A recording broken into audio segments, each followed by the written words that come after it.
Cuidado com os falsos profetas, que vêm até vós vestido como ovelhas, mas, interiormente, são lobos em pele de cordeiro.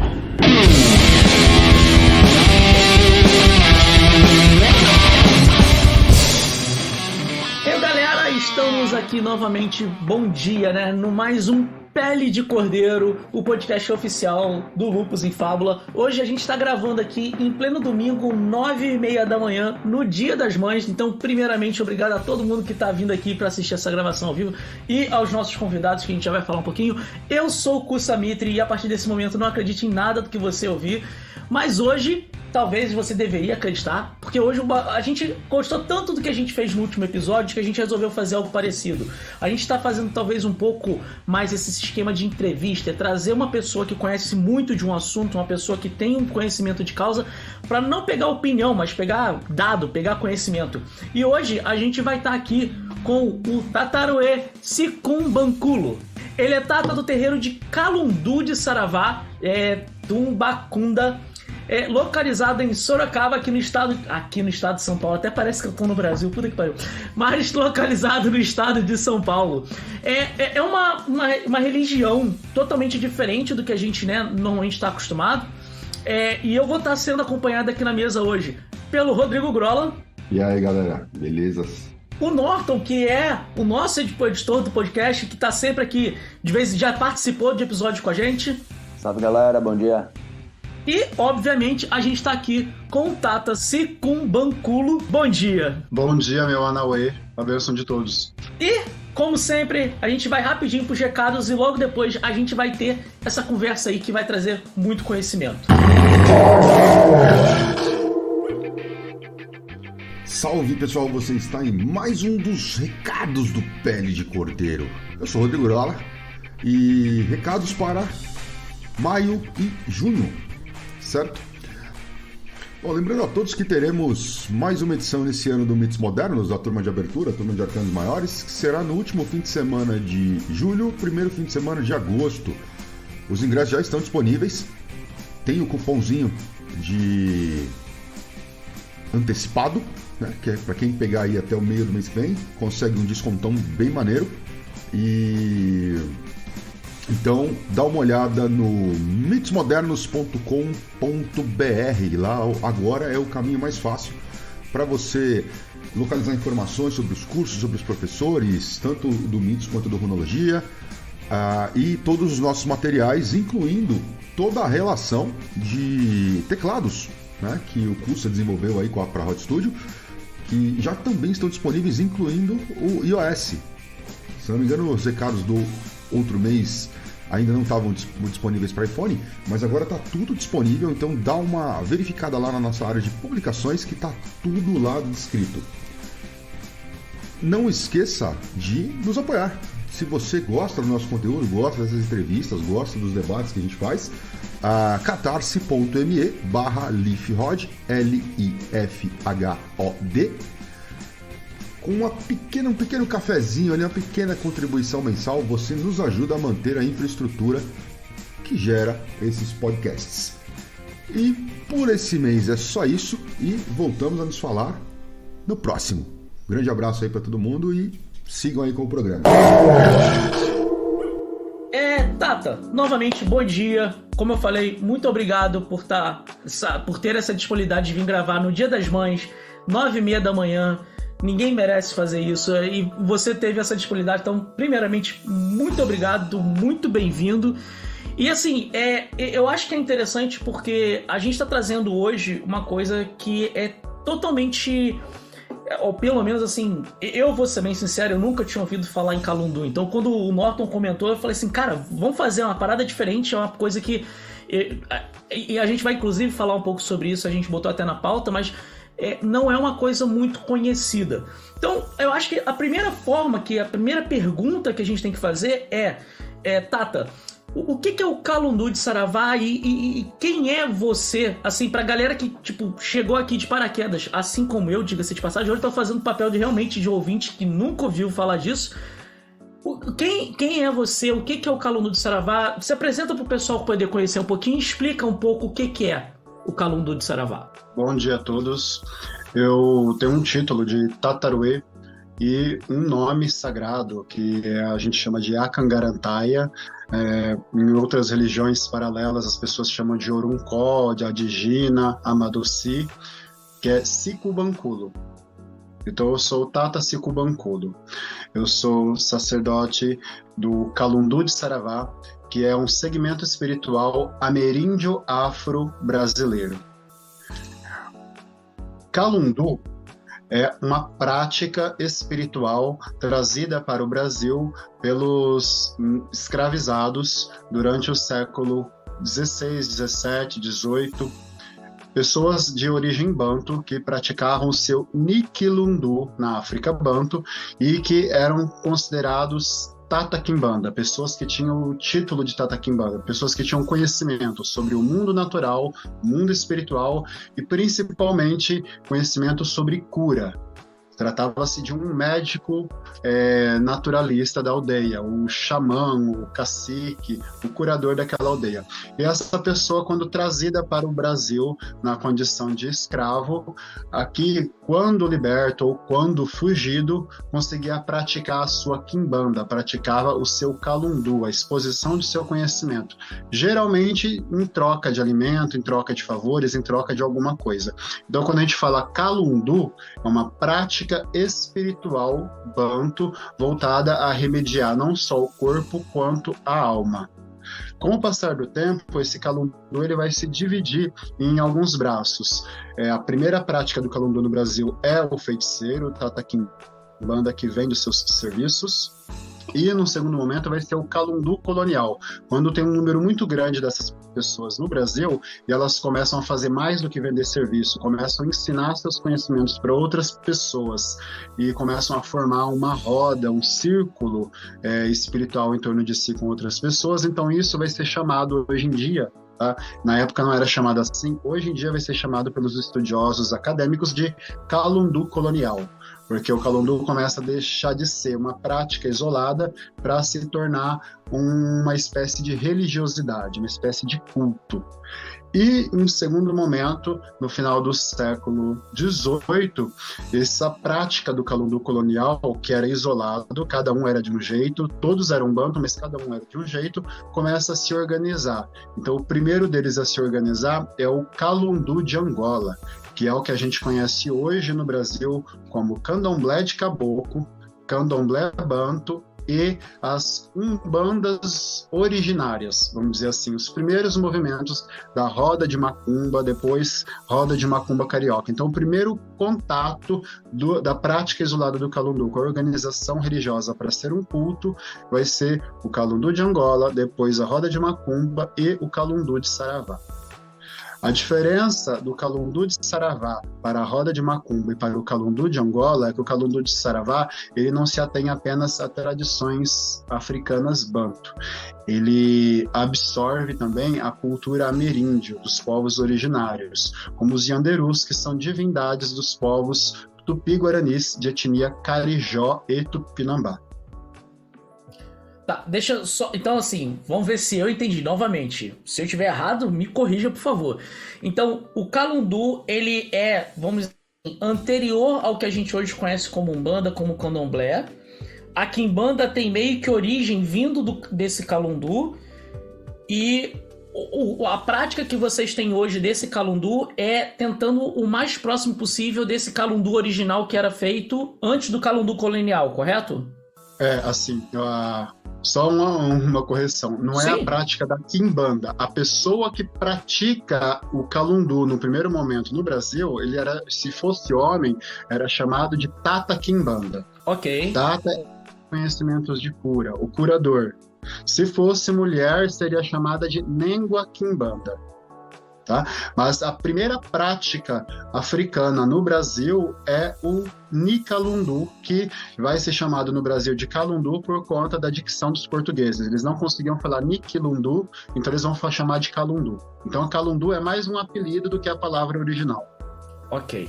E assim, obviamente que a segunda pergunta que a gente ia colocar era qual é a origem histórica, mas é um contexto bem interessante, assim, a gente vê como é que isso, né, tem certas semelhanças, vamos dizer assim, talvez com as origens que a galera coloca em relação a Umbanda e ao Candomblé, mas sendo uma coisa que, como eu falei, é uma coisa bastante diferente. Agora, que gera justamente a próxima pergunta. A gente tem hoje em dia, obviamente, talvez as religiões mais conhecidas que têm esse mesmo tipo de origem, vamos dizer assim, origem uma coisa afro. No caso, a Umbanda, a gente tem o Candomblé, a gente tem a Quimbanda, por isso que talvez que hoje as pessoas têm isso também como o nome de uma religião. E o Calundu, aparentemente, assim, é uma coisa que não é tão divulgado. Na nossa pauta que a gente estava fazendo, o Norton comentou com a gente que houve uma série de mudanças e transformações no Calundu e que isso meio que aconteceu durante um período histórico e que, aparentemente, justamente por causa dessas transformações, houve uma certa... algumas coisas foram se perdendo ao longo do caminho e, poucos terreiros hoje em dia praticam o Calundu e mantêm essa tradição viva. Como é que foi essa transformação? O que aconteceu desse ponto histórico inicial que você acabou de dar pra gente até o ponto que a gente está nesse momento? Quais foram essas transformações? O que aconteceu que a gente não tem tanto terreiro hoje em dia, por exemplo, que existe contando essa história? Calundu no Brasil, durante a época da colonização, ele era visto como uma coisa ruim pelos portugueses, obviamente. E com o passar do tempo, Calundu, a palavra Calundu até se tornou sinônimo de uma pessoa que está depressiva, que está angustiada, que está triste. Para você ter noção de como isso foi ficando feio ao longo da história. Então, com o passar do tempo, os terreiros de Calundu foram se adaptando ao tempo. Foi uma coisa que foi mudando. Por exemplo, se você pegar no estado de Minas Gerais, os terreiros de Calundu de Angola, de Calundu de Saravá, de Roda de Macumba, se adaptaram. Hoje em dia você conhece um terreiro de Calundu no estado de Minas Gerais pelo nome de Almas de Angola. Eles adaptaram o seu nome para Almas de Angola. Se você pega na Bahia, eles deixaram de usar o nome Calundu para usar o termo Candomblé de Caboclo. Já no Espírito Santo e no Rio de Janeiro, continua-se a usar o termo Calundu de Saravá, mas o nome Calundu vai ser pouco falado, começa a se falar apenas no Saravá. Então, esses nomes eles começam a sumir a ponto de o Calundu, a prática do Calundu, ser considerada hoje uma prática extinta. Mas a principal mudança que vai bater o martelo e tirar isso é a chegada dos nagôs, dos iorubás em terras brasileiras. Eles chegam com uma cultura dominante, uma facilidade de comunicação muito maior, e a cultura banto, que já era restrita ao campo, à vida rural, vai ser suprimida. Então vai ser muito mais interessante usar nomes populares, nomes urbanos, e as pessoas acabam absorvendo isso com maior facilidade. Quando chega no final, isso no começo do século XIX, quando chega no final do século XIX, começo do século XX, começa o evento da grande discriminação de religiões de matriz africana pelas mídias brasileiras.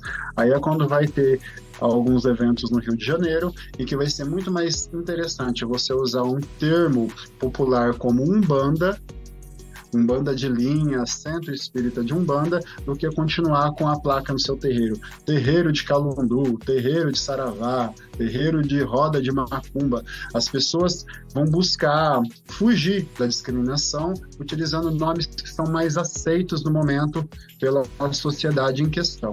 É nesse momento que os nomes originais começam a subir.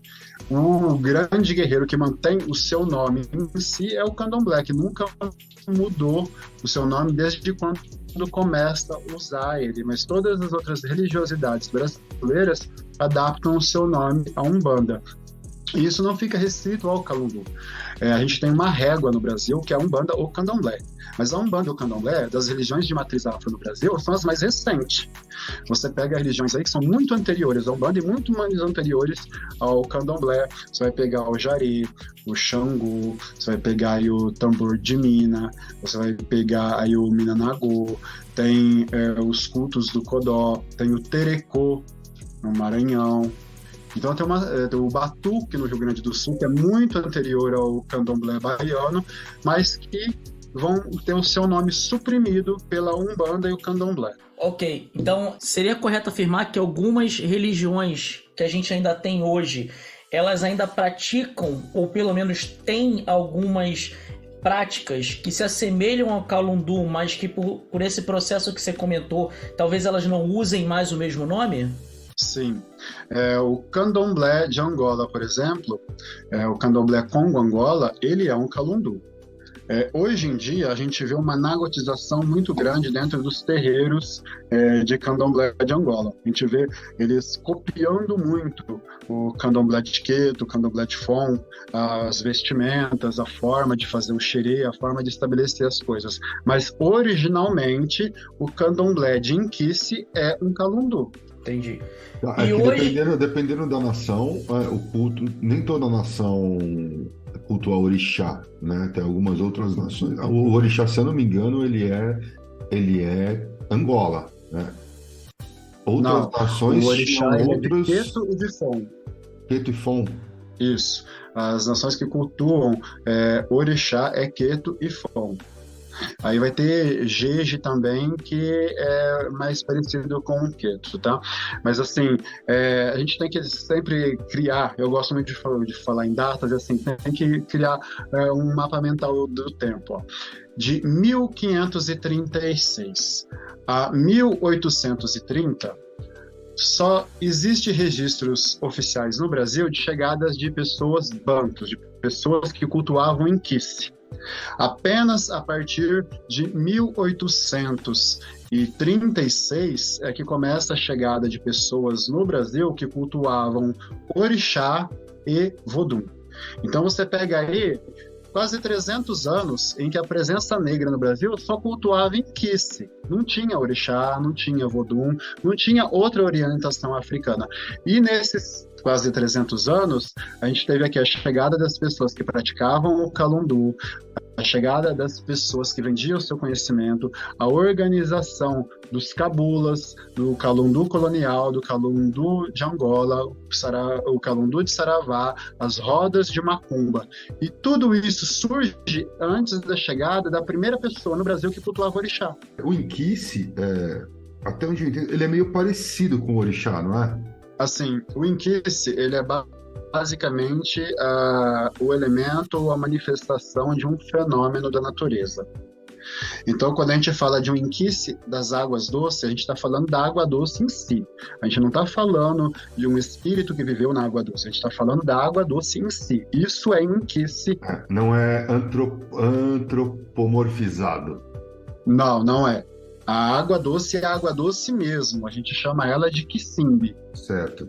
Não é tipo assim, vamos lá. No orixá você tem lá a tempestade, o vento, mas ela é antropomorfizada. Eu tô falando de Yansan. No caso do Inquice, não. É isso. A tempestade mesmo. É a tempestade. Nós cultuamos Mulenge, as forças dos ventos e da tempestade. Nós, quando falamos disso, nós estamos falando literalmente do fenômeno da natureza. Nós não estamos falando de uma pessoa que viveu em alguma condição ou que tinha algum fato na vida que era ligado a isso. Nós não estamos falando de um ancestral humano, nós estamos falando da força da natureza em si. O orixá, ele é uma pessoa. Sim. A Yansan, ela viveu na Terra. Yansan, quando viveu na Terra, ela foi uma princesa da cidade de Oió, e o nome dela era Akambi. Mulenge, ela nunca viveu na Terra, ela sempre esteve na Terra porque ela é um fenômeno da natureza. Mulenge é o vento, é a tempestade. Então, os Yorubás, eles fazem uma assimilação. Eles fazem um sincretismo da tempestade do vento com Akambi, e aí eles criam Yansan. Entendi, mas assim, vamos lá, nesses cultos que trabalham com orixá, por ter essa antropomorfização, você consegue, por exemplo, né? É comum que se faça, que se busque uma determinada característica desse orixá para uma força pessoal, de vida, etc. Quando você cultua diretamente a força da natureza, também existe isso no calundu, você pedir, sei lá, ajuda para essa força da natureza? Você tentar trazer essa força da natureza para dentro de você? Sim, o nosso processo de crença é o seguinte: todo ser humano ele tem uma centelha divina, que é um princípio da natureza, que a gente chama de Mahamba, que originou o seu corpo, originou a sua vida, originou a sua existência. Então, cada pessoa... Equivaleria ao Ori?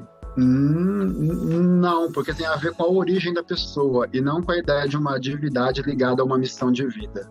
Tá? Então, assim, toda pessoa ela tem um Ramba que deu a vida para ela, que é o que a gente chama, a gente chama literalmente de força da natureza, e a palavra banto para isso é Ramba. Mas você pode chamar que é a sua áurea, sabe? Que é aquela energia, o princípio da sua vida. Todo ser humano tem isso. Então, cada ser humano é ligado a uma força ou a um elemento específico da natureza. Essa é a base do nosso culto à natureza. Eu sou de Mulenge. O princípio básico da natureza que rege a minha vida é o vento. Tem pessoas que é da água, que é de Nijinja, água doce. Então, cada pessoa tem, sim, essa regência. Não porque é uma força que fica ali influenciando a vida, mas é porque é o princípio básico da sua existência. Então, a gente se conecta, sim, com essa força, a gente tenta acessar essa força para trazer para nós os benefícios que ela pode nos trazer a força vital. E já que você está falando disso, só para eu entender, novamente aquela coisa, né? Uma visão meio que de quem está de fora, quais são, vamos colocar assim, esses fenômenos da natureza que são normalmente os mais comuns, cultuados? Mas quais são os inquices, ou não sei se o plural é inquices, mas quais são esses fenômenos mais cultuados que vocês têm? Você falou, por exemplo, a questão do vento, da tempestade, da água doce. Quais são esses? Existem alguns outros que são tipo os mais comuns, ou os mais cultuados, ou algo do tipo, ou a variedade vai tipo do que a gente tem hoje na natureza? Tá. Só explicar aqui, ó. Tá. O culto focado em Inquice, quem faz isso é o Candomblé Congo e o Candomblé Congo Angola ou o Candomblé Angola. O nosso culto, o Candomblé, ele é focado no Mahamba. Mahamba é o plural de forças da natureza. Ramba é um elemento ou uma força da natureza em si. Então a gente cultua, a gente separou, a Zirimukunda, que é a matriarca do nosso segmento espiritual, ela separou 20 fenômenos da natureza, ou elementos, e mais 2 que têm ligação com o ser humano, porque nós, os seres humanos, somos considerados um fenômeno da natureza, porque são uma combinação de vários desses elementos que combina com a vida humana. Então, começa com um fenômeno. O primeiro fenômeno da natureza que nós cultuamos é Oluvaiá, que é o movimento. Oluvaiá, também chamado de Aluvaiá, as duas pronúncias são corretas, significa movimento. Tudo que se movimenta no mundo tem a presença de Oluvaiá. Então, tudo, desde uma pessoa, um bicho, uma folha, o vento, se você quiser partir com uma parte mais acadêmica, o átomo, quando tem o movimento dos prótons e os elétrons. Então, tudo que tem movimento é a presença de Oluvaiá. Depois nós temos a presença da própria Terra, do magma, que é uma força que movimenta o mundo, que a gente acredita a atração, possibilita as coisas acontecerem, que é Mukumbi. Mukumbi é o próprio magma, é o próprio vulcão, é a sua força de interagir com o interior da Terra. Depois nós temos uma outra força que é o próprio chão, solo, que é um sumba, que é o chão de fato, onde a gente pisa, que é a terra. Depois nós temos uma outra força que é Cucueto, que representa todas as massas de água salgada, as grandes águas. Então, todos os oceanos, todos os mares, onde tem água salgada, tem a presença de Cucueto. Esses 4 primeiros que eu falei aqui, eu não gosto da ideia de sincretismo, mas só para umbandista ou pessoas de candomblé de orixá ter um paralelo, eu vou usar o sincretismo aqui, tá? Então, assim, Oluvaiá seria o orixá Exu. Mukumbi seria o orixá Ogum. O Sumba, o Sumbo seria o orixá Obaluaê. Cucueto seria Iemanjá.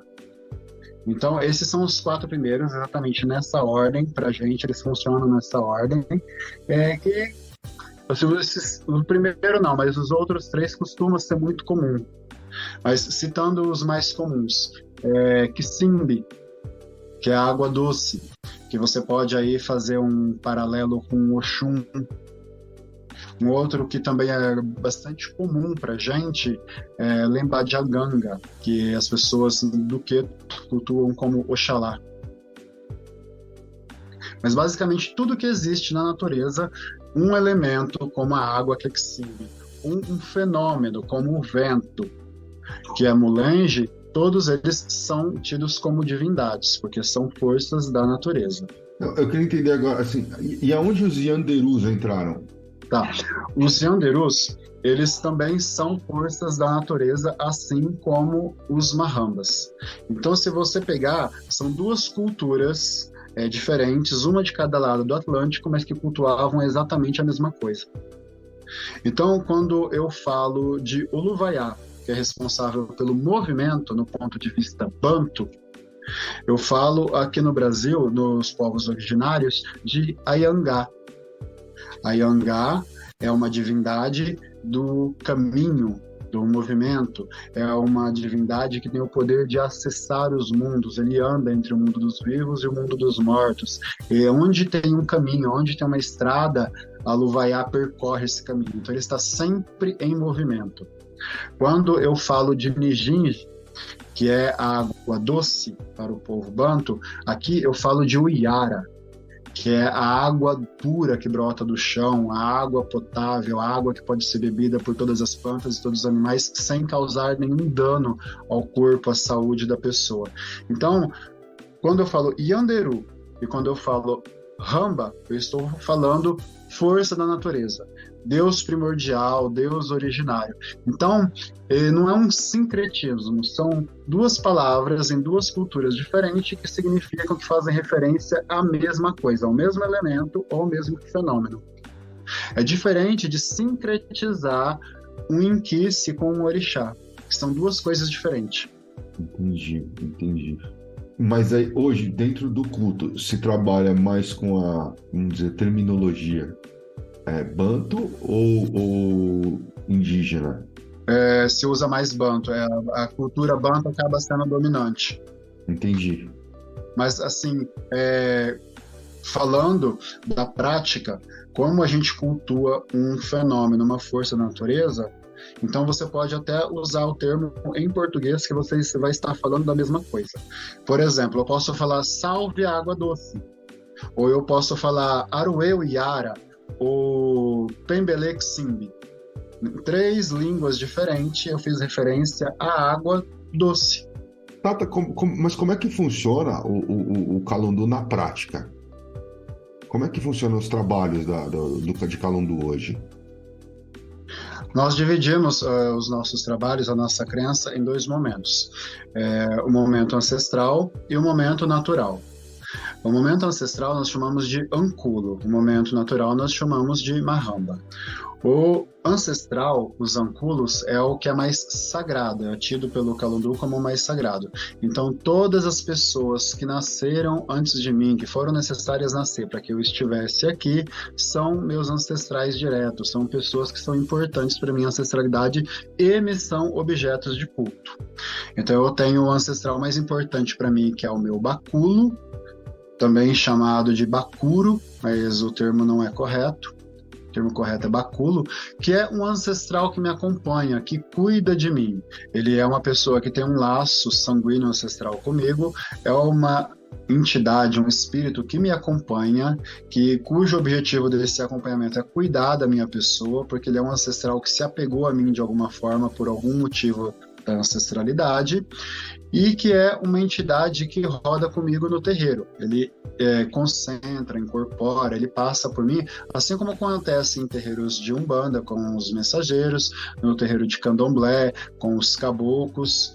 e nos outros terreiros que trabalham com a incorporação de espírito. Depois, no segundo momento, nós temos os Quialas, que são entidades, espíritos que têm alguma ligação ancestral comigo ou com o meu báculo e que também têm essa possibilidade da incorporação no terreiro. Então, o objeto primeiro de culto do Calundu é a ancestralidade. A coisa mais importante para nós somos os nossos ancestrais. Primeiro o báculo, depois os Quialas. Depois, no segundo momento, nós temos os Mahamba, que são as forças da natureza, que é o princípio gerador de tudo que existe. Então, sem os elementos, sem os fenômenos da natureza, não teria o homem, e sem o homem não teria a ancestralidade. Então, basicamente, o nosso culto começa louvando as forças da natureza e depois dando passagem à incorporação do báculo, dos Quialas e de outras entidades que sejam positivas no nosso caminho, que venham para agregar. Deixa eu fazer uma pergunta relacionada a isso. Você falou a questão do báculo, né? Que é um espírito ancestral que te acompanha. Todas as pessoas têm um báculo ou é uma coisa específica, por exemplo, dependendo vamos botar, do cargo que você tenha dentro do Calundu? Eu não sei se minha pergunta está clara. Isso é natural de toda pessoa. Todo ser humano tem um báculo. Ok. Não existe um ser humano que não tenha. Ok. Interessante, assim, isso. Bem interessante. Você pode entender esse báculo como um anjo da guarda. Só a diferença é que ele não é algo divino que veio de outro mundo. Ele é um ancestral seu. Tá, mas assim, ele dá passagem. Na Umbanda a gente chama de falangeiro, né? A entidade às vezes é um ancestral seu, mas ela, para dar passagem no terreiro, ela tem que estar numa falange. Ela tem que passar como um preto velho, como um caboclo, enfim. Esse báculo, ele precisa vir com uma roupagem ou não? Nós trabalhamos com divisão de linhas, sim, porque isso é uma coisa muito comum na nossa cultura contemporânea. Mas o foco de trabalho original do Calundu é o que a gente chama de cruzadão. O que é o cruzadão? Nós estamos todos reunidos, vamos fazer uma roda, que é como a gente chama as nossas sessões, as nossas giras, e vamos trabalhar com os báculos. Então, cada uma das pessoas presentes vai trabalhar com o seu báculo. Alguns desses báculos, quando vem numa linha específica, pode usar a roupagem de uma pombogira, ou de um caboclo, ou de um preto velho, ou de um marinheiro. Mas isso é uma construção social do nosso tempo. Originalmente, se você voltar antes do século XIX, o que existia era os báculos. Então, vamos trabalhar com o seu tata. Então, o seu tata vai passar hoje. Então, era a linha dos tatas, era a única linha que existia.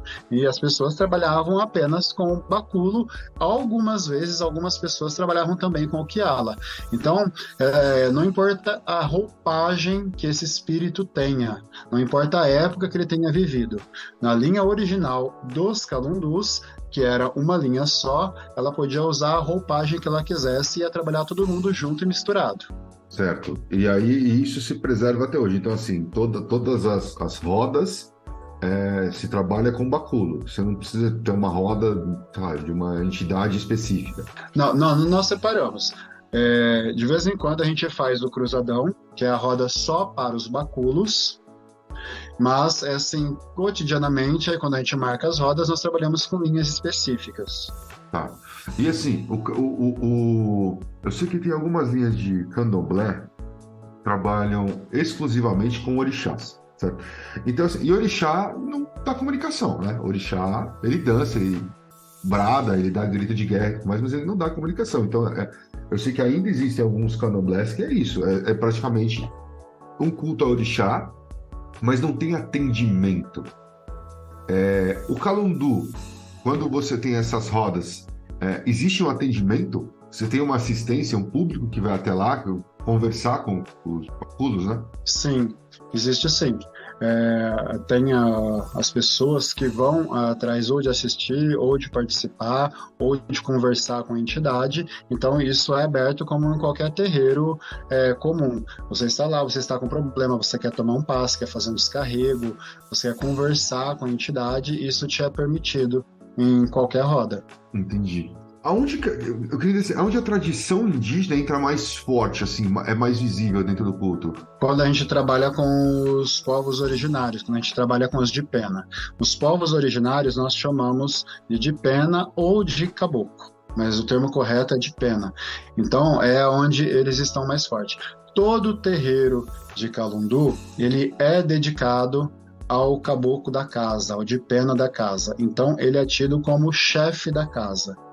Mesmo que o seu báculo, sei lá, principal, assim, não seja um de pena? Isso, mesmo, não importa quem seja o seu báculo, não importa quem é seus quialas, não importa quem é seu marramba, não importa quem é seu inquice. Se é uma casa de Calundu, o chão da casa pertence ao caboclo, pertence ao de pena, que é o povo originário. Então, ele é o chefe daquela casa. Então, o chefe daquela casa, o chefe do terreiro, e todos os filhos daquela casa vão usar um patuá. Patuá é como a gente chama fio de conta, que é com as cores que representam aquela entidade. Então, aquela entidade é o chefe da casa. Tá, e aí ele pode ou não trabalhar nas rodas. Pode ser ele pode ser uma entidade que não necessariamente vem às rodas. Vem, sempre vem. Ele sempre vem? Ele é uma entidade atuante, tanto espiritualmente quanto através da incorporação. Ele é uma entidade que vem para dizer como deve ser ou não deve ser alguma coisa na casa dele, porque a casa é dele, o chão é dele, o país é dele, né? Entendi. E assim, hoje, principalmente a Umbanda, que é mais difundida, tem muitas... Eu costumo dizer que não existe Umbanda, existe Umbandas, né? Você tem... Cada casa é de um jeito, e você tem muitas linhas que são bem urbanas, né? É bem um culto dentro de cidade mesmo. Pelo que eu entendi do Calundu, no Calundu já é diferente, né? É muito chão de terra, é muito raiz mesmo. É por aí a... Sim. É um culto mais orgânico, mais naturalista.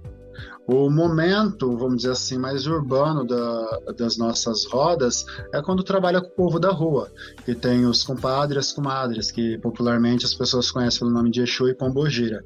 É um momento mais urbano, que são entidades mais enfeitadas, mais articuladas, vamos dizer assim. Mas as outras linhas é tudo muito mais orgânico. Mas é uma regra assim, não, tem que ser pé no chão, tem que ser na terra, assim, tem uma exigência disso pro Calundu? Ou não? Dentro de cidade pode ter uma roda de Calundu ali? Não, pode, não importa o lugar que vai acontecer. A ritualística tem que ser voltada para esses ancestrais, para esses povos originários, tanto aqui no Brasil quanto na África. Essa é a característica. O básico, a simplicidade. Quanto mais básico, é melhor. Sem pirotecnia, né? Tá na moda agora a pirotecnia. Né? Tá na moda botar, enfim, estátua de não sei o que no muro do... Assim, originalmente o Calundu não usa imagem, tá? Não usa fetiche, não usa representação de nada. Os nossos assentamentos, os nossos altares, vamos dizer assim, são itás, são pedras. Então eu tenho uma pedra aqui, nessa pedra são feitas todas as sacralizações, todas as magias, tudo que é feito de fundamento é feito numa pedra e aquilo basta. Não há necessidade de imagem, não há necessidade de ferro, não há necessidade de nada para enfeitar aquilo. Pode ter se a pessoa quiser, mas não é uma coisa que vai ser importante. Não é sincretizado como muitas umbandas, né? Vai ter imagem de santo. Não tem a presença de imagem, nem de santo, nem de outras divindades. Isso aí não faz parte do Calundu. E deixa eu te perguntar, assim, novamente aquela coisa, né? Eu tô aqui fazendo o papel do ouvinte que não tá realmente relacionado muito a esse tipo de assunto. O que, por exemplo, uma pessoa que, tipo, tá ouvindo, por exemplo, a gente aqui, tá ouvindo essa conversa, falou assim, pô, acho interessante. Queria ver como é que é ir numa, não sei se o termo correto seria uma gira de calundu, ou numa sessão de calundu, uma roda de calundu. O que a pessoa, assim, pode, vamos dizer, esperar da ritualística? Tipo, ela vai, por exemplo, a pessoa, obviamente, né, estando de fora, sendo um visitante, o que ela pode esperar de uma roda de calundu? Tá. Se é uma pessoa que está acostumada com a Umbanda, a primeira coisa que ela pode esperar é um susto. Porque ela vai chegar lá, não vai ter nenhuma reza. Então não tem uma reza, não tem uma oração, a gente não vai falar Jesus, não vai ter santo católico, não vai ter orixá, não vai ter sincretismo com outras religiosidades, com outros segmentos espirituais. E isso, quando a pessoa vai lá, que é um bandista, a primeira coisa que ela leva é um susto por ter essa ausência cristã completa nos nossos rituais. Se a pessoa veio do candomblé, por exemplo, ela já está mais habituada, porque não faz parte desse contexto de reza, de oração, então ela vai estar mais tranquila em relação a isso. Mas o nosso culto, ele é focado principalmente no desenvolvimento espiritual da própria pessoa. Então a função de um rodante é como nós chamamos médium, dentro de um terreiro de Calundu de Saravá, é o desenvolvimento pessoal. Então, por isso, seu baculo, os seus quialas, eles estão ali no terreiro, estão na sua vida, eles vão se manifestar para cuidar de você. Teremos alguns desses rodantes, alguns desses médiums que terão a habilidade e condição de atender as pessoas que vêm visitar o terreiro, a assistência, da passe, da consulta e tudo. Mas isso é uma exceção, é algo à parte. Não é o objetivo do Calundu de Saravá. Diferente da Umbanda, que as pessoas têm lá por objetivo atender a assistência, da consulta, da passe, esse não é o objetivo do Calundu de Saravá. O nosso objetivo é o desenvolvimento de quem faz parte da casa. Quem vem visitar, geralmente vem ver, porque ele vai participar da roda, ele vai ter um atendimento, se isso for possível, se for necessário. Não é a prioridade do terreiro atender pessoas de fora. E isso realmente, assim, isso que você tá falando, eu acho que é uma grande diferença, porque a maior parte das pessoas, por exemplo, que vão numa roda de Umbanda, por exemplo, elas normalmente estão indo lá porque elas estão querendo, né, receber um passe ou ter uma consulta com alguma entidade ou algo do tipo. Então, e isso, por exemplo, já é uma coisa que eu acho que é importante quem tá nos ouvindo e que achou interessante é saber, para, tipo, de repente não ir com a expectativa de que vai conversar com a incorporação de um fenômeno ou com um baculu de alguém ou algo do tipo e não ter nada e a pessoa falar assim, mas pra que eu vim aqui então, saca? Então eu acho que isso já é bem importante deixar isso bem especificado. E aí eu vou fazer uma pergunta que é relacionada, porque assim, é muito comum às vezes as pessoas irem numa roda de Umbanda, por exemplo, e acontecer alguns casos, por exemplo, de que alguém na assistência que não faz parte da casa, por exemplo, ter alguma coisa de uma incorporação e ser levada para dentro da roda para que seja feito o que tem que ser feito, seja trabalhar, seja conversar. E aí, obviamente, varia de casa para casa, basicamente, como é que esse processo é feito. Numa roda de Calundu, esse tipo de situação acontece, não é recomendável? Como é que é o comportamento nesse tipo de coisa? Não, nós somos muito abertos quanto a isso. Qualquer pessoa que venha para casa para visitar, da assistência, que venha para ver de qualquer forma, se tiver alguma manifestação, vai ser trazido para dentro da roda. Nós não excluímos, não. Aconteceu, a pessoa começou a sentir uma entidade, a entidade pegou, a gente traz para dentro da roda. A entidade tem liberdade total para chegar, para dizer quem é, o que quer, o que veio fazer, sabe? Assim, se for uma entidade que bebe, que fuma, a gente dá alguma coisinha ali para ela fazendo o que ela veio fazer, aí encerra e ela vai-se embora, segue o caminho. Mas é bem-vindo, qualquer entidade. Não tem problema nenhum manifestação de pessoas que veio visitar a casa na primeira vez ter uma manifestação. Não é um problema para nós. Ok. E tem, obviamente, assim, existe eu vou dizer, um preconceito muito grande com religiões, principalmente as religiões afro, onde existe algum tipo de, eu vou colocar dessa forma, um sacrifício, ou como normalmente é comumente chamado, que tem corte, né? Onde você tem a coisa, por exemplo, se eu não me engano, no candomblé, por exemplo, tem, por exemplo, a questão normalmente de sacrifícios de determinados animais, como galinhas, como bode, o que normalmente não é muito dito, o que a maior parte das pessoas não sabe, é que normalmente nesses tipos de processo, a gente, quem já estudou, que já participou um pouco, sabe que normalmente esses animais, eles são utilizados para alimentação do próprio povo da casa, do terreiro e coisa do tipo, que não é exatamente simplesmente matei e deixa o bicho lá jogado ao relento, né? Mas vem novamente a pergunta, o calundu, ele tem corte, ele tem sacrifício ou não? Tem corte, sim. E todos os cortes são para a cozinha. A gente retira o sangue para se fazer a função, se fazer ali o trabalho, que é sempre um trabalho voltado para a casa, voltado para o rodante, para a entidade da casa, nunca voltado a fazer nada para ninguém, tá? Nunca voltado a fazer feitiço, fazer macumba, nunca é voltado. O corte, ele nunca é voltado para fazer algo para alguém que não é do terreiro. É sempre em benefício. Não existe corte para fazer malefício, para fazer nada contra ninguém. Mas assim, a palavra sacrifício ela é equivocada para qualquer segmento espiritual, religioso, em que o corte aconteça, porque sacrifício é pessoal. Se não é eu que me sacrifico, o do outro não serve como sacrifício para mim. E quando a gente fala de religiosidade, a religiosidade que atualmente, que mais corta, que mais sacriliza animais é o Islã. O Islã é a religião no mundo que mais sacriliza gado em função da sua espiritualidade. Os judeus também estão nessa lista, né? Eu acho que deve ser aí o segundo que mais sacriliza animais em nome da sua espiritualidade. Só que eles são semitas, eles parecem brancos. Quando a gente traz isso para um terreiro, que a maioria é de pessoas negras, aí isso vira coisa ruim. Eu acho muito interessante isso que você está falando, né?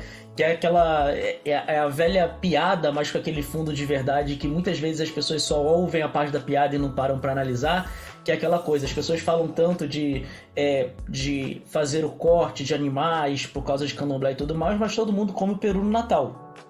E, tipo, você tá achando que aquilo ali vem de quê? Tipo, sei lá, meninas super poderosas, bota duas coisinhas, dois líquidos coloridos e sai um peru do nada? Não é assim que funciona. Então, assim, é muito interessante a gente ver como é que as próprias religiões cristãs, que são as primeiras a normalmente tentarem falar mal, ou vou até usar o termo demonizar, qualquer tipo de coisa que não seja da religião deles, e principalmente ir nessa questão do corte de animais nas religiões africanas, né, ou que vieram, que tem sua origem africana, não param para analisar que eles mesmos fazem vários desses tipos de processo durante a sua própria religiosidade, mas talvez, como você falou, talvez por ser uma coisa branca, ou talvez por não serem eles que estão pegando a faca e fazendo o processo, né, essa coisa não é percebida, vamos dizer assim. As religiões cristãs, de forma geral, todas elas têm um Cristo, então eles não estão falando só de corte, de sacralização, do tal do sacrifício.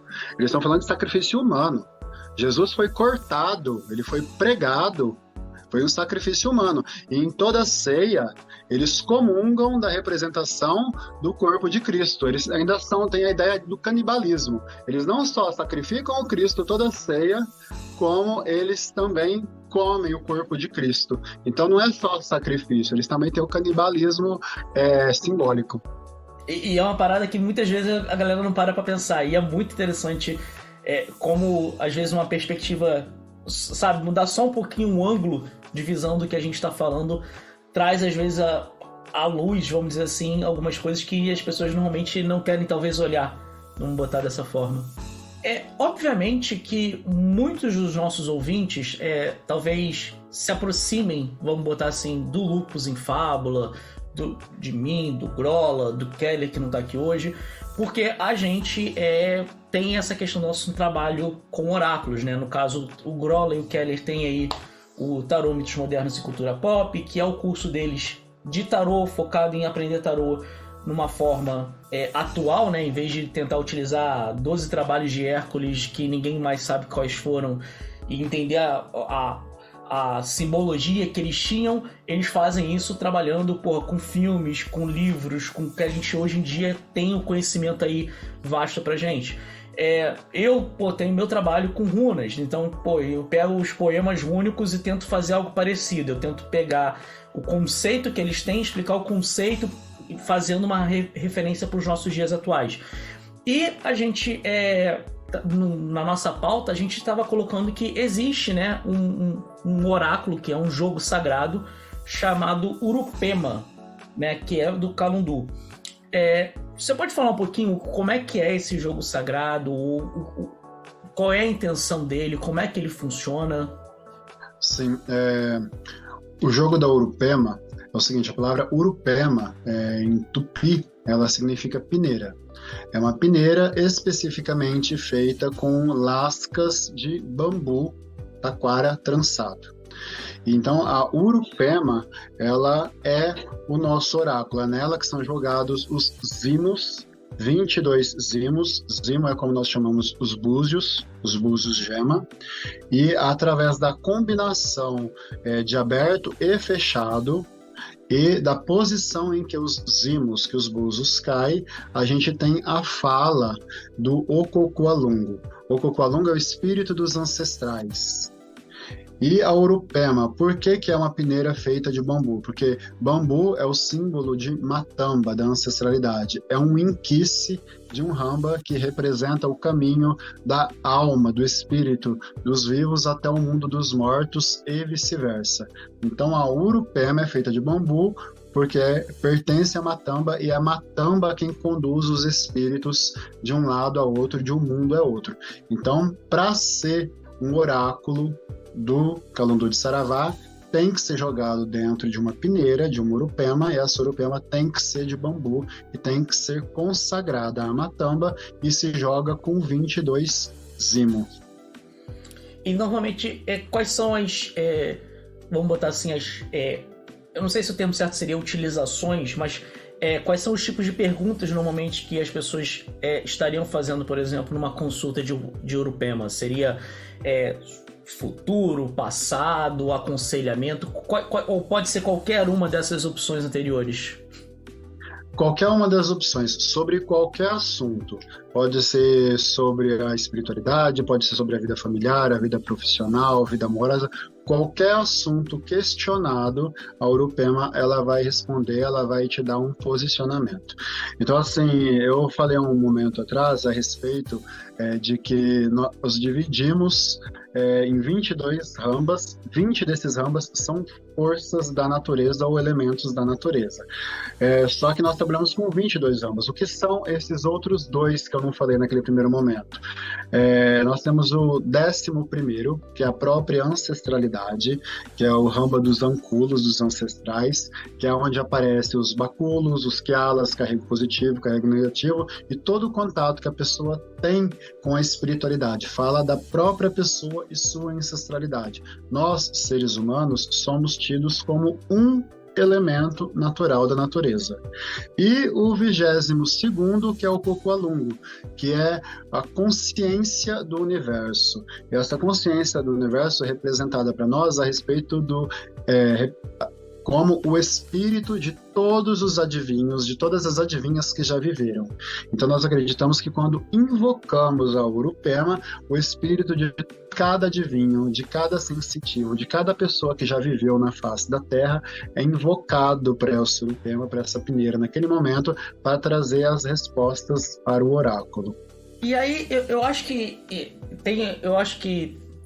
talvez a minha pergunta ela pode parecer um tanto quanto estranha, mas eu acho que é importante, assim, numa situação, por exemplo, vamos supor que eu pô, achei muito interessante isso aqui e falei, pô, ô, Tata, quero fazer uma consulta de Urupema. Como é que normalmente isso acontece? Até porque assim, a gente sabe, existe obviamente uma banalização dos processos religiosos, principalmente os processos religiosos de origem africana, como a gente vê aí, né? Tá colado no poste, traga o teu amor de volta em 3 dias, e o cara te cobra 3 mil reais e no fim das contas você fica sem o dinheiro, sem a pessoa e só com tristeza. Então, assim, eu acho que é importante a gente também colocar isso. Como é que funciona o processo, por exemplo? Se eu quisesse uma consulta de Urupema, eu tenho que ir na casa, ela acontece online, existe um pagamento? Como é que é o processo, por exemplo? Tá, assim, pode ser online, pode ser presencial. O oráculo, ele é um serviço prestado, tá? Então, assim, o fazer o jogo de graça é uma coisa que a gente faz em situações em que a pessoa esteja privada da possibilidade de fazer a troca. Então, assim, 99% de todos os jogos que eu fizer, eles são cobrados, eles têm um preço, eles têm um valor. Mas, assim, a pessoa pode jogar para qualquer motivo que queira se aproximar. Eu tô com uma dúvida sobre isso ou sobre aquilo, ou quero saber apenas da espiritualidade, ou quero saber qual é o meu Mahamba, qual a força da natureza que me rege, quero saber o caminho do meu baculo, se ele está perto, se está próximo, quem ele é. Então, assim, qualquer assunto, qualquer pessoa, online, presencial, isso pode acontecer. Porque a gente está trabalhando aqui com todos os espíritos que já viveram na face da Terra. Então, todo o lugar tem adivinho, tem um espírito adivinho. Então, a gente tem essa conexão espiritual com o mundo. Não é uma coisa centrada ali onde está o objeto da Urupema. É onde tem humanidade, onde tem ancestralidade, os ancestrais estão vendo. Meio que relacionado ao que você acabou de responder, eu acho que isso me traz, como eu falei, eu tô fazendo papel aqui daquele ouvinte realmente curioso, eu acho que traz uma pergunta que também acho que é válida. Você já comentou alguma coisa que eu achei muito interessante, que o principal objetivo do Kalundu é o desenvolvimento do rodante, como você comentou, né? Como você mencionou o nome.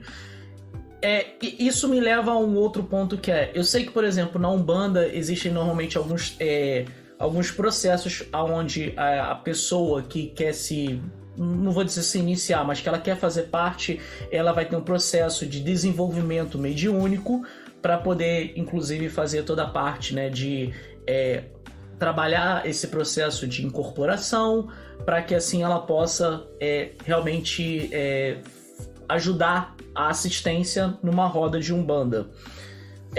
Como é que é esse processo no Kalundu? Porque, principalmente sendo o principal objetivo o desenvolvimento do rodante, é um processo que eu imagino que seja um pouco diferente, mas eu queria entender como é que ele funciona. O primeiro passo é a pessoa passar pelo oráculo, passar pela Urupema. Então, vou fazer o jogo para a pessoa e vou ver ali qual que é o Ramba que rege aquela pessoa, qual que é o Inquice, se já tem caminho claro do baculo, de quem se apresenta, dos Kialas, e toda essa parte espiritual vai ser olhada. Uma coisa que a gente sempre pergunta quando se é Saravá, é se a pessoa tem caminho dentro desse segmento. Porque às vezes a pessoa, ela tem a espiritualidade dela latente, mas ela não tem caminho ali dentro, então ela vai perder tempo dentro daquele terreiro. Ela podia estar em outro lugar, fazendo uma outra coisa, que seria mais interessante para ela, para a espiritualidade dela, mas ela estaria no terreiro. E depois o segundo ponto, a pessoa quer entrar, ela se interessa em entrar, então ela vai passar por um período de teste, para ver se ela tem vocação. Porque uma coisa é você ter habilidade, outra coisa é você querer, e outra coisa é você ter vocação para fazer aquilo.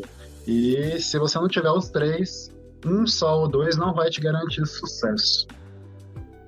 Aí a pessoa passou... Não, só para complementar, diferente do que acontece principalmente na Umbanda hoje, que ainda se mantém no Candomblé, no Ifá e tudo mais, o Kalundu, pelo que eu entendi, ele tem iniciações, né? Sim, é uma religião iniciática, é um segmento espiritual iniciático. E como é que funcionam essas iniciações? É uma iniciação ou são várias iniciações? Eu sei que o Candomblé acho que tem umas 3 ou 4, se eu não estou... Quer dizer, isso fora as iniciações de orixá, né? Para nós, assim, o processo, assim, você passou pelo oráculo, passou pelo Urupema, tem o seu caminho, você está disposto a fazer esse período de estadia na casa para ver se vai ficar, o primeiro processo é como se fosse um batizado. Nós vamos fazer para você uma terrina. Terrina é como nós chamamos a quartinha. Então nós vamos fazer uma lavagem da sua cabeça, da sua mutuê, e vamos fazer a lavagem dessa terrina. Essa terrina vai ser consagrada para sua mutuê. Lá dentro vai ser colocado alguns objetos e essa terrina vai ser guardada e cultuada como se fosse um para-raio. Tudo o que acontecer na sua vida que for de bom, ela vai ampliar, o que for de negativo, ela vai absorver. Esse é o segundo passo. A pessoa ficou na casa durante um tempo, o oráculo apontou que essa pessoa está na hora de ser iniciada, ou isso já foi apontado no jogo lá atrás, essa pessoa vai passar por um processo de iniciação, onde a cabeça dela vai ser entregue a uma ramba da casa, e uma ramba da casa vai buscar a força de uma ramba dessa pessoa para que ela se manifeste. Depois de um ano, essa obrigação ela vai ser renovada, e é quando, de fato, o inquice da pessoa que vai ser trazido para a pessoa e ela vai ficar independente do ramba da casa. Depois ela vai passar por uma outra obrigação de 3 anos e depois por uma outra de 5. Se é uma pessoa que não tem cargo para assumir, é uma pessoa que não vai assumir um terreiro um dia, na obrigação de 5 anos encerra o ciclo de obrigações dela, ela só vai se cuidar. Se é uma pessoa que tem um cargo, que um dia vai ter um terreiro, ela vai dar ainda a obrigação de 7 anos. Ou seja, a gente está falando que o processo completo, se eu não me perdi das contas, seriam de pelo menos 16 anos se ela for se ela for assumir um terreiro. 7 anos. Não, no caso... 7 anos. Ah, tá. Então são cumulativos. Então tem o primeiro, aí depois de 3 anos, aí depois 5... Ah, tá. Eu achei que fosse 3, depois mais 5, depois mais 7. Não, é assim, o tempo médio entre entrar para casa e para uma pessoa que vai assumir um terreiro é de 9 anos, porque esse tempo de estadia ele pode variar de alguns meses a alguns anos. Porque não é porque entrou na casa, que faz parte da casa, que eu quero me iniciar, que eu vou. Não. Enquanto o oráculo não falar que você pode se iniciar, você não vai. Entendi. Mas não é igual certas... Deixa quieto. Você faz um cursinho de 1 ano e vira... Deixa pra lá. Tata, deixa eu te perguntar uma coisa. O Norton tinha me contado uma vez que tem uma questão de que a Zirimukunda, ela que definiu, e você também falou no começo, ela que definiu a conexão da cultura Banto com a cultura indígena, certo? Como é que isso aconteceu? E como é que funcionou a linhagem disso? Para chegar, enfim, até onde chegou hoje em dia, por exemplo? Nós temos uma tradição oral que conta essa história. É o seguinte, tinha um quilombo na região de Campos, no Rio de Janeiro, tá? Eu especulo que seja Campos do Goytacazes, mas isso nunca foi me falado, tá? É região de Campos, no Rio de Janeiro. Campos, no Rio de Janeiro, é o objeto de onde se localiza esse evento. Tinha um quilombo lá, e esse quilombo tinha indígenas e tinham africanos banto lá. Isso no século XVIII, final do século XVIII, por volta de 1780 até 1788. E nesse quilombo foi parar uma senhora, o nome dela era Maria, e ela tinha vindo de Minas Gerais. E ela estava lá nesse quilombo, e ela tinha conhecimentos, ela era uma Nengua Banto de Calundu, que era chamado na época de Calundu, era chamado na época que nós chamamos hoje a prática daquela época de Calundu colonial. E lá nesse quilombo, ela conheceu um pajé, que era de etnia Tupi-Guarani Carijó, que tinha fugido das terras do sul, onde ele tinha sido escravizado. Então ele fugiu e foi fugindo e foi bater lá nesse lugar. Esses dois se conheceram e tiveram uma filha, que é a Zirimukunda. A Zirimucunda, ela era filha de um pajé, de etnia Tupi-Carijó, e de uma negra banto calundista. E ao longo da vida ela vai absorver os conhecimentos do pai, os conhecimentos da mãe, e ela vai idealizar o que nós chamamos de Calundu de Saravá ou simplesmente de Saravá. É ela que vai pegar a cultura do pai, ela vai perceber a semelhança do Yanderu com o Mahamba e vai falar, isso é a mesma coisa. Não tem diferença, são só nomes diferentes, mas é a mesma coisa. Ela vai fundir isso e vai idealizar numa cultura. Depois de um tempo, ela vai se mudar para o Espírito Santo. Depois ela vai para Minas Gerais, vai ficar em Minas Gerais durante o resto da sua vida. E lá ela começa a fazer seguidores. E um desses seguidores vai passar para o estado de São Paulo e vai chegar na cidade de Castilho. E uma descendente da casa dela vai iniciar a minha avó. Depois de um tempo, vai iniciar uma senhora lá no Rio de Janeiro. Essa senhora vai para Paraíba, vai para Andradina, que é a minha cidade, e inicia outra senhora lá, que é a minha madrinha, que é a minha négua. E depois, olhando para a história de todo mundo, eu vou descobrir que a minha avó era prima de santo da minha mãe de santo. Quando a gente faz as comparações de todos os nomes, todas as pessoas. E na Ibiamasa, que era a Kangaratá, é o nome sagrado da minha avó, vai ser a primeira pessoa que me coloca em contato com o Calundu de Saravá. Ela vai começar a me passar informações ainda na infância, aí meus pais começam a frequentar o terreiro dessa amiga dela, e é quando vai acontecer a minha iniciação. Então você está nessa religião há quanto tempo? Desde Mais ou menos, não precisa dizer idade, ninguém quer saber idade aqui. 34 anos. Uou. Eu estou há 34 anos. Já é culto familiar, né? Teus pais também eram? Ou só tua avó? Os meus pais frequentaram durante a minha infância e minha adolescência, mas a minha avó, ela era uma négua. A minha avó tocou terreiro na cidade de Auriflama. E até meio que relacionado, dada essa questão de que existe essa... até onde eu entendi, para você poder ter um terreiro, você tem que ter sido iniciado por alguém que já teve o terreiro. Então hoje você consegue traçar a linhagem, como você acabou de falar.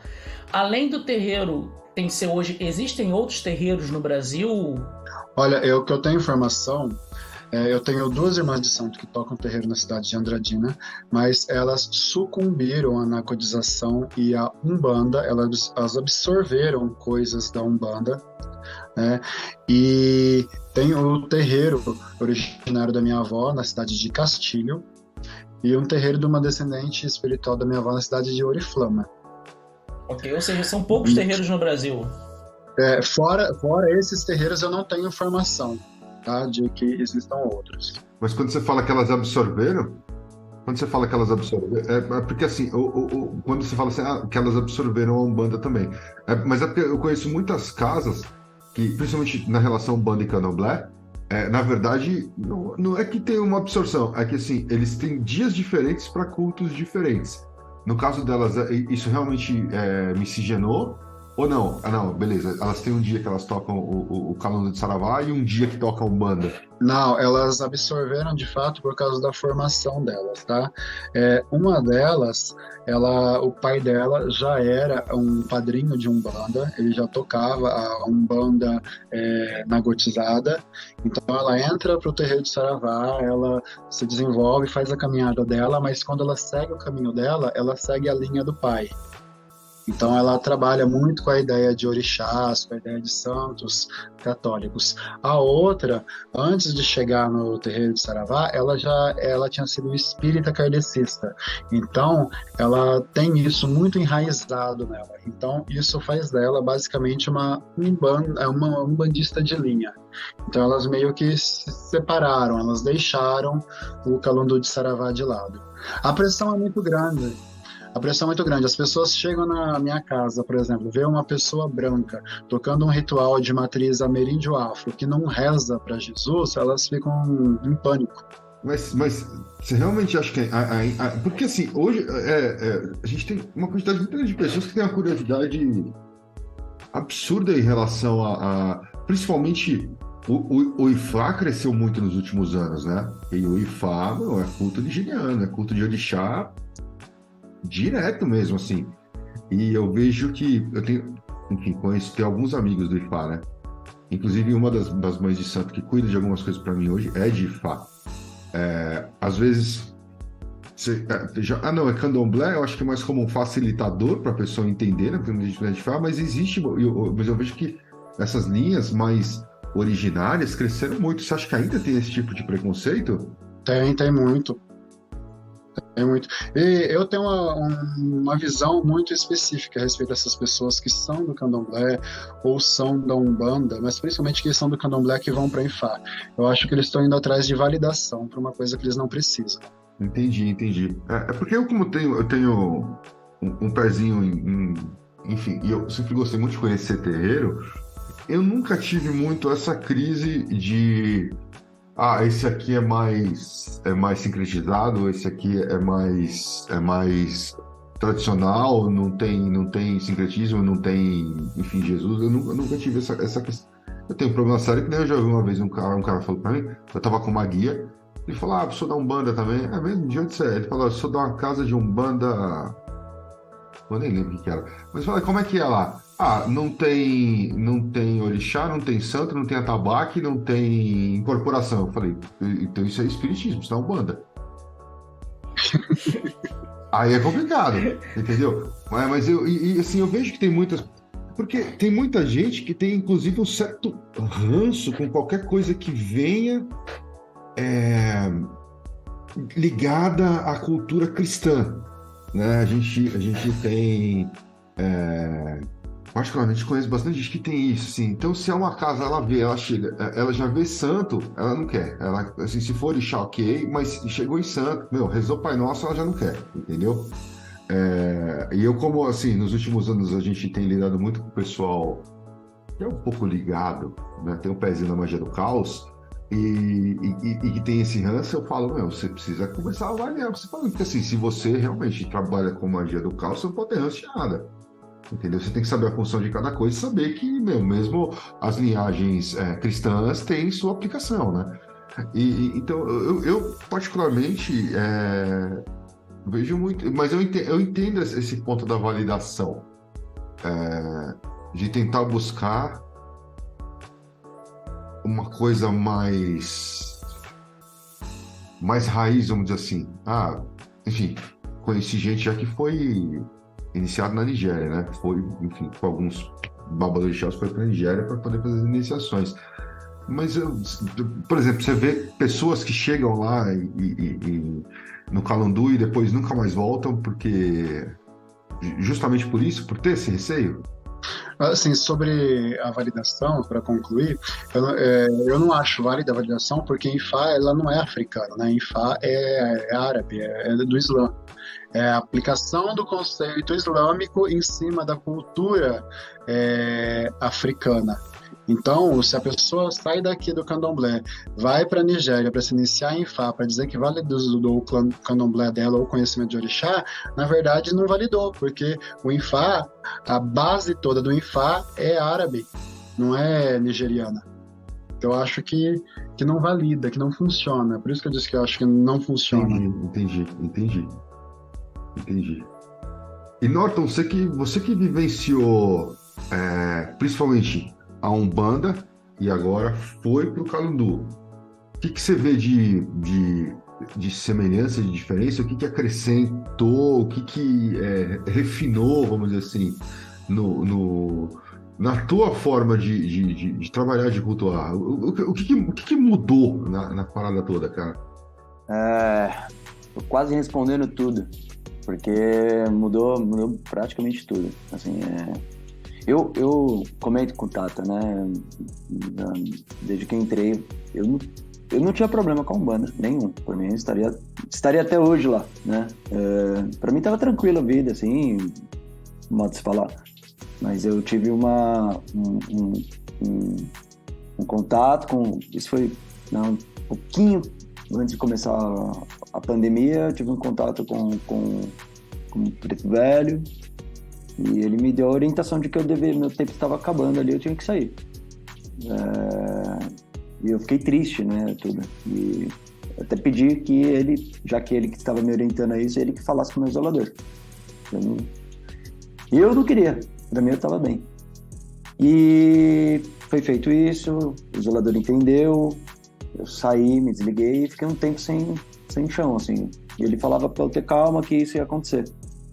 E quando eu conheci o Saravá, foi através de uma amiga em comum, né, do Rio de Janeiro, a Laila. Ela tinha um editorial, fazer uma revista online chamada Macumba. E eu li, e tinham várias pessoas que escreviam ali, e tinha um texto, né, do Tataruê. Em uma das edições ele falava sobre os Nhanderus, tudo, e eu achei muito, muito bonito o texto. Eu gostei bastante, fiquei interessado e tal. E comentei com ela. E por isso que eu acho que a importância desse podcast e a felicidade do Tata também estar participando, porque o Tata tomou uma decisão de fazer um grupo de estudo para falar sobre o Saravá, né? Mas para quem tivesse interessado, ia lá e ouvia ele falando e aprendia. E estava aberto para pessoas que não eram do Saravá, né? Ia ser online e tudo mais. Era um bate-papo via WhatsApp. E a Laila falou, olha, ele vai fazer um grupo, você não quer participar? Eu falei, nossa, com certeza. E aí eu comecei a ouvir lá os ensinamentos, tudo, e aquilo ia vibrando no meu peito, assim, de uma forma absurda, assim. E eu digo isso porque é uma dificuldade que a gente tem, que mora em São Paulo, capital, de se locomover até Sorocaba, por exemplo. O terreiro que eu fazia parte era aqui do lado de casa.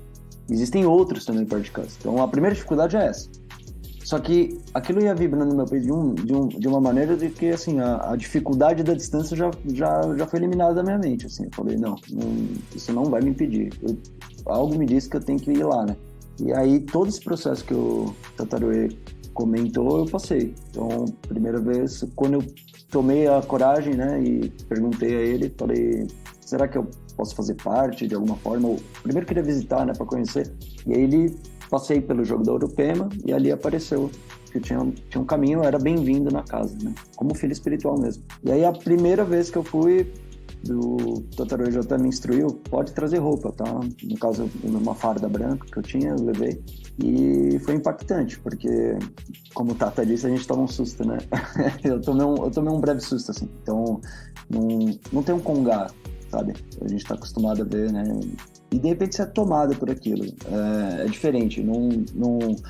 Nós não chegamos, por exemplo, 1 ou 2 horas antes para arrumar o terreiro, né? A gente chega dias antes, né? Nada se faz sem tomar um banho de macaia, nada se faz sem...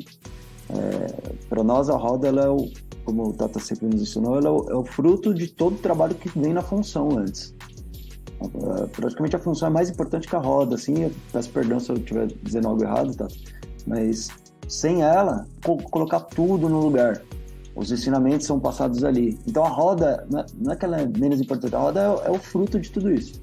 Então, não que na Umbanda não tenha, mas é tudo mais, um pouco tanto quanto mais simples, assim, né? Leva menos tempo para essas coisas. Então você tem que ter tempo para estar no Saravá, disposição. E aí, o que muda, né? Além das práticas. De repente, você começa a entender teu Mahamba, né? Isso é muito importante. Você começa... Eu descobri que eu também, tal qual o Tata, sou filho dos ventos, né?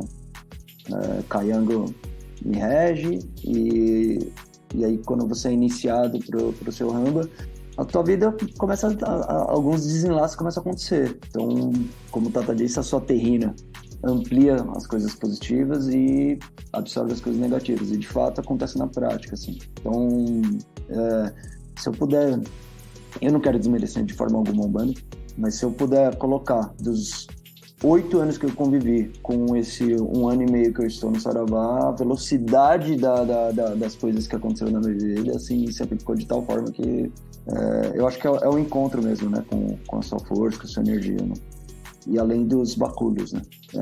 É interessante isso, algumas entidades, né, vamos chamar assim, que vinham na Umbanda, ainda permanecem no Saravá, outras se foram, né? Então mudou, assim, algumas coisas, assim, algumas entidades cumpriram sua parte ali, outras simplesmente não aparecem no Saravá. E a minha relação com o caboclo, ela intensificou muito mais. Ela se tornou... Não é uma roda de caboclo que a gente tem. Toda roda tem um caboclo. Toda roda tem uma oportunidade de ter um contato com o meu caboclo, no caso dos seus 7 folhas. E ele é maravilhoso, porque eu não conseguia compreender a dimensão que ele fazia parte da minha transe espiritual, né? Como a gente tem uma dedicação muito grande com os caboclos, com os de pena, então você começa a ter mais afinidade com ele e começa a ter mais conhecimento dele e ele começa a atuar mais na sua vida. Então, uma das diferenças é a relação com os caboclos, assim, com os de pena. Eu senti muita diferença, me senti muito mais afinizado. É aquilo, né? A prática do Saravá, ela abre a roda com o caboclo, né? Então a gente pede licença para eles vêm. Então pedir licença é eles vêm, né? Não é só verbalmente, eles vêm, rodam, giram, fazem o que deve ser feito, e aí a partir daí, se a roda tem uma dimensão para outra, né, linha, chamando assim, né, se é os pretos velhos, aí sim eles dão passagem, e vem os pretos velhos, com o padre, com a madre, caiçara, marinheiro, sabe? Então, mas os caboclos, eles são a primeira linha, assim, o primeiro trabalho. Então isso é uma mudança muito grande também. Minha relação com o caboclo mudou muito, e é muito importante isso. E assim, pro pessoal que quiser conhecer o Calundu, o que eles têm que fazer? Só ir no terreiro dia de roda. Tá, e aí então a gente agora, acho que a resposta é bem simples, mas vamos lá, como é que, por exemplo, o pessoal pode achar, né, o Tumbacunda, que é o terreiro de vocês? Como é que eles podem saber quando é que vai ter roda? Aonde que ele se localiza? Como é que a pessoa fica informada? Qual é o processo? Tá, eu tenho o Instagram do terreiro, é Tumbacunda. Só colocar Tumbacunda no Instagram que vai aparecer lá a página do terreiro, e eu sempre divulgo lá todas as rodas que vai ter com antecedência. Então, assim, eu tenho uma roda hoje, que é sábado, segunda-feira, a próxima roda, mesmo que seja dali um mês, já tá lá para todo mundo saber quando vai ser. Então eu sempre divulgo com muita antecedência. Então, assim, sabe o dia que vai ter roda? Não precisa avisar que vai, é só ir. Para o pessoal que não conhece, Sorocaba ela fica a 70 quilômetros de São Paulo. Você consegue chegar em Sorocaba. O pessoal costuma dizer que Sorocaba é uma mini São Paulo, né? Porque assim, ela tem meio que tudo que tem em São Paulo, mas ela é um pouco menor. Mas você consegue ir pela Castelo Branco ou pela Raposo Tavares. Não é uma cidade tão longe. 1h e pouquinho de estrada. Ela fica na região de Itu. Então, Itu, São Roque, Votorantim. Depois as próximas cidades ali pra frente eu não lembro direito, mas enfim, ela fica nessa região e não é um local de tão difícil acesso. Dá para o pessoal, São Paulo, Campinas e Jundiaí, região assim, chegar assim, é tranquilo. Só tá realmente se programar. O Norton falou para mim que a maioria dos trabalhos acontece de sábado, né? O Norton me convidou algumas vezes para ir, mas sempre calhava de toda vez que tinha roda lá, ou era dia de curso, ou era dia de evento, ou era dia de... Acabou que não deu ainda. Mas não é tão complexo para chegar quanto outras cidades aí do interior de São Paulo, que são caminhos bem mais tensos. De São Paulo, inclusive, as estradas... Não vou falar também bem da Raposo Tavares, mas a Castelo Branco é bem bacana, é bem boa para você ir, entendeu? A Raposo é mais... Eu gasto no trânsito de São Paulo 1h30 para ir para trabalhar. Eu prefiro ir para o terreiro, então. E tem rodoviária também, que é tranquilo. Às vezes eu vou de ônibus e é super tranquilo, barato. É bem fácil chegar. Dá para ir. Só realmente, para quem depois quiser seguir o Instagram e verificar as agendas, é só se programar aí. E não é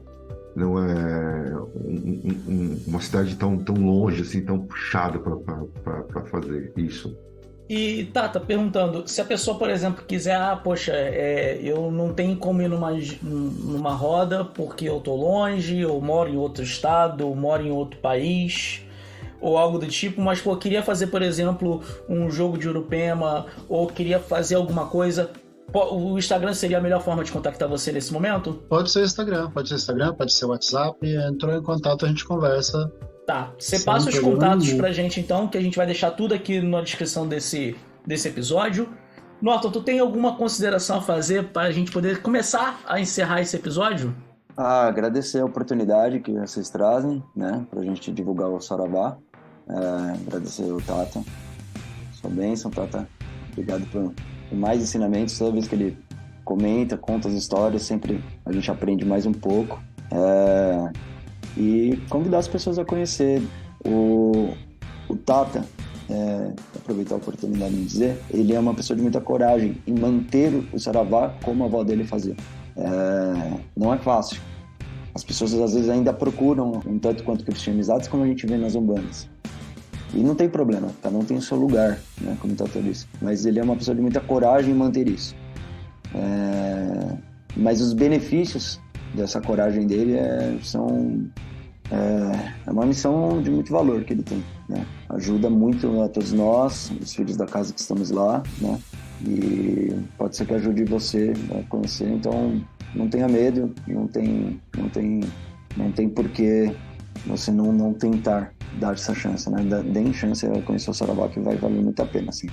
Tata, você quer deixar um recado, alguma consideração, alguma mensagem para os ouvintes que, assim como eu, nunca tinham ouvido falar de Calundu e chegaram até esse episódio, até aqui, e ficaram interessados?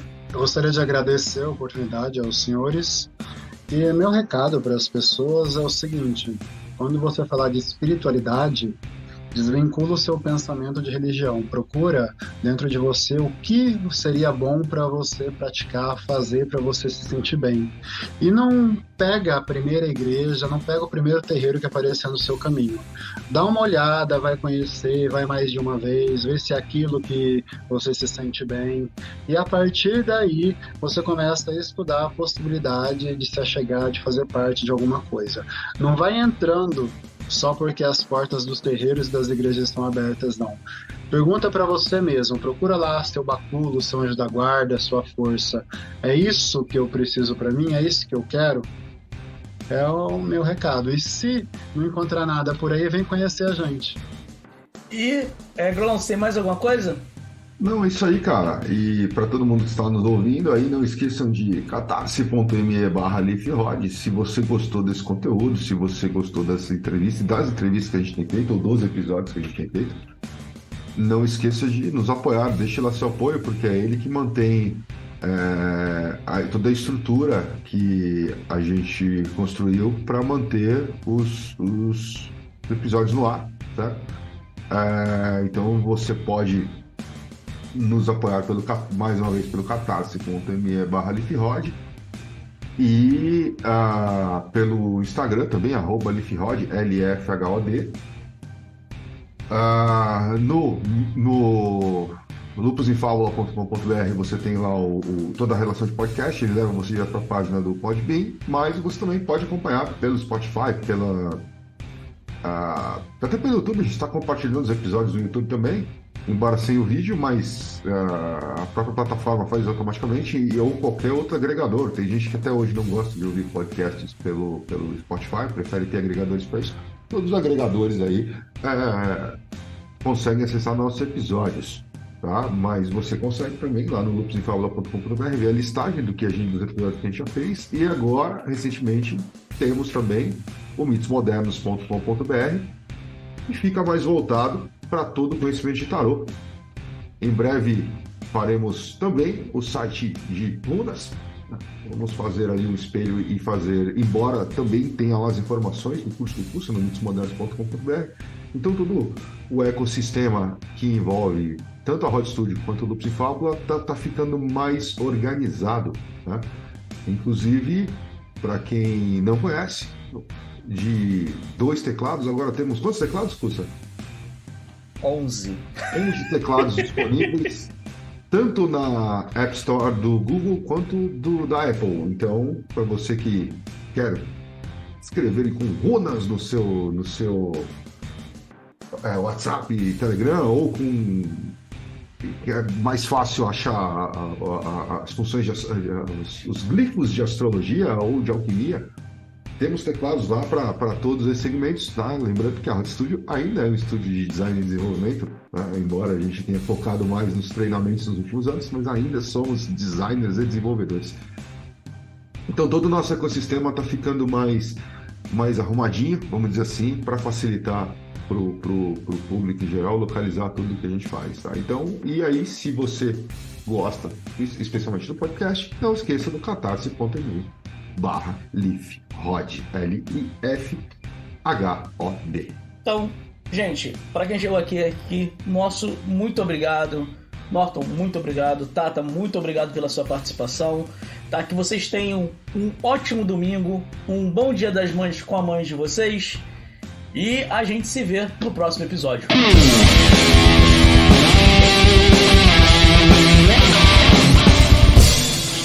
Você acabou de ouvir Pele de Cordeiro, o podcast do canal Lupus in Fábula. Apresentação: Kussamitri, Marcos Keller e Rodrigo Grola. Edição: Norton Bell. Um programa da Hod Studios. Todas as opiniões e comentários feitos pelos convidados do programa são de inteira responsabilidade dos mesmos. As opiniões emitidas não exprimem necessariamente o ponto de vista de nenhum dos membros ou da Hod Studio. Conheça nosso conteúdo do YouTube no canal Lupus in Fábula e nos apoie em catarse.me/LifHod, LIFHOD. Siga-nos em nossas redes sociais. Lupus in Fábula no Facebook e @LifHod, LIFHOD, no Instagram e no Twitter.